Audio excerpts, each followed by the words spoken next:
IDF ने जबरदस्त हमला किया। हमास के ठिकानों पर कॉम्बैट ऑपरेशन शुरू किया गया। आईडीएफ के हमले में हमास के 7 लड़ाके मारे गए हैं। हमास और आईडीएफ के बीच ताबड़तोड़ गोलीबारी जारी है।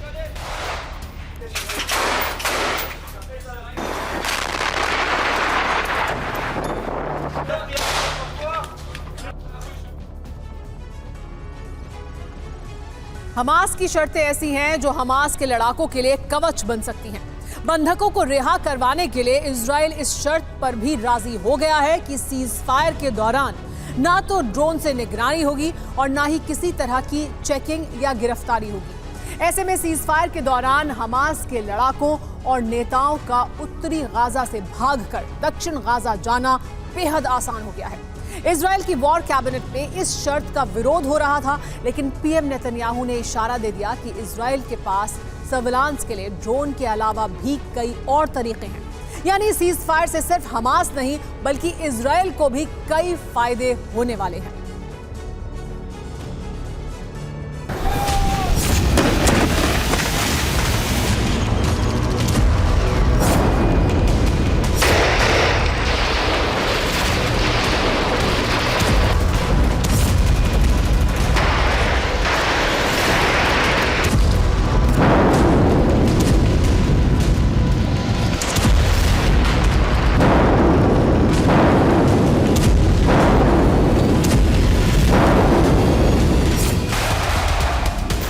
जहां ताबड़तोड़ फायरिंग की आवाज गूंजती थी, वहां अब एक भी गोली नहीं चलेगी। उत्तरी गाजा की हवा में अब कुछ दिन बारूद की गंध नहीं आएगी। ना ऐसे धमाके होंगे, ना ऐसा धुआं उठेगा। इजराइल के सैनिकों की बंदूकें शांत रहेंगी, टैंक अगले ऑर्डर के इंतजार में रहेंगे और रनवे से लड़ाकू विमानों की आवाजाही भी थमी रहेगी।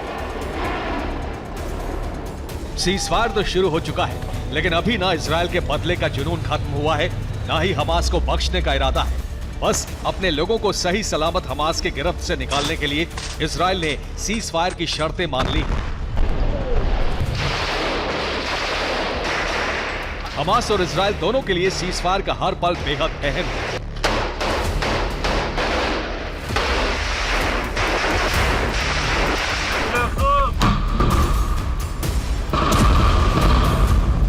इजराइल पहली बार बंधकों को आजाद करा सकेगा, तो वहीं हमास के पास पहली बार अपने नेताओं को सेफ जोन में पहुंचाने का मौका है।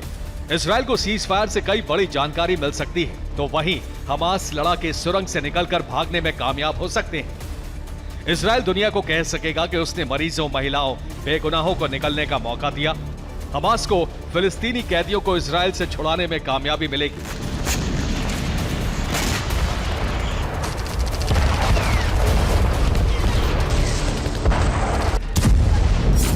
यानी एक तरफ इजराइल की मजबूरी है कि वो बंधकों को सही सलामत छुड़ाने के लिए सीजफायर करे, तो वहीं दूसरी तरफ हमास इस सीजफायर का पूरा फायदा उठाना चाहता है।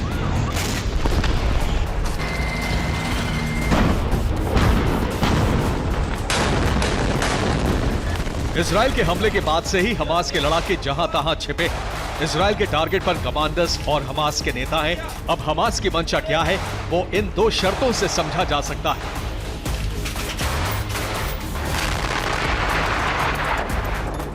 उत्तरी गाजा से दक्षिणी गाजा तक जाने वाली सड़क पर कोई हमला नहीं होगा। साले अल तीन हाईवे पर ना तो सर्विलांस रखा जाएगा, ना चेकिंग की जाएगी। दूसरी तरफ उत्तरी गाजा में सुबह 10 बजे से शाम 4 बजे तक हमला नहीं होगा। दक्षिण गाजा में 4 दिनों तक पूरी तरह से सीज फायर रखा जाएगा।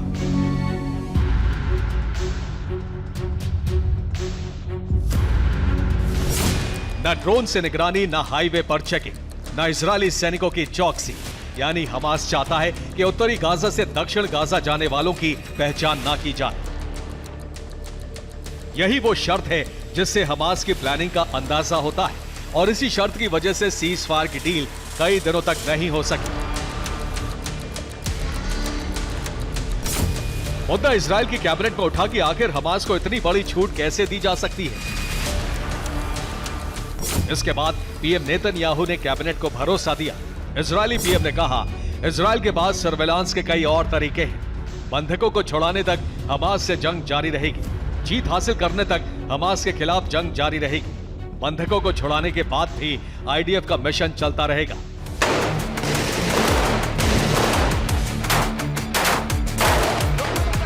सीज़फायर गुरुवार सुबह 10 बजे से शुरू होने वाला है। उससे ठीक पहले नेतन्याहू की ये चेतावनी माहौल को खराब करने वाली है। यह भी साफ हो गया है कि इजरायल ने बंधकों को छुड़ाने के लिए हमास को थोड़ी मोहलत दी है, लेकिन यह भी आशंका है कि यह इजरायल का हमास के कमांडर्स और लीडर्स को बिल से निकालने वाला प्लान भी हो सकता है।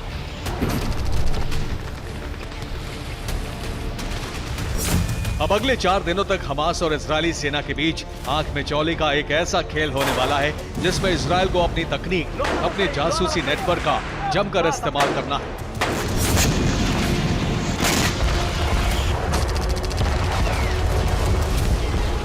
इजरायल की नजर हमास के कुछ टॉप लीडर्स पर रहने वाली है। याह्या सिनवार, मोहम्मद दाइफ, महमूद अल जहर जैसे कई नेता इस वक्त उत्तरी गाजा में जहां तहां छिपे हो सकते हैं। माना जा रहा है कि सीज़फायर के दौरान सबसे पहले हमास इन्हें सुरक्षित जगहों पर शिफ्ट कराएगा। इजरायल के ड्रोन भले ही निगरानी नहीं करेंगे, लेकिन कहा जा रहा है कि सीज़फायर के दौरान मोसाद के एजेंट चप्पे चप्पे पर नजर रखने वाले हैं। हमास की हर मूवमेंट को नोट किया जाएगा और सीज़फायर खत्म होते ही इजरायल उन ठिकानों को तबाह कर देगा। इजरायल कोई बड़ी कार्रवाई ना करे, इसीलिए हमास ने बंधकों को किश्तों में छोड़ने की शर्त रखी है। सीज़फायर से इजरायल को कई फायदे हो सकते हैं। एक इजरायली अफसर के मुताबिक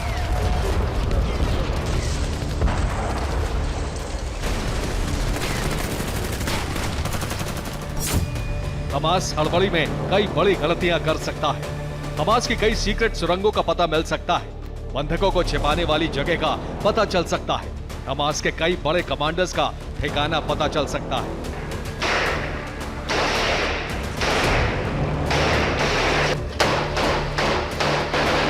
गाजा में ऑपरेशन शुरू होने के बाद इजरायल ने अपने इंटेलिजेंस को बहुत ज्यादा मजबूत कर लिया है।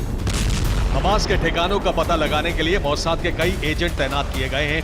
यही वजह है कि इजरायली सेना को पूरा यकीन है कि सीज़फायर का फायदा हमास से अधिक इजरायल को होगा।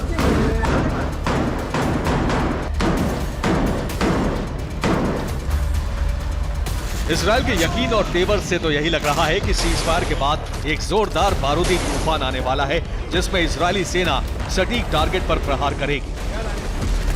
Bureau report, TV9 Bharat.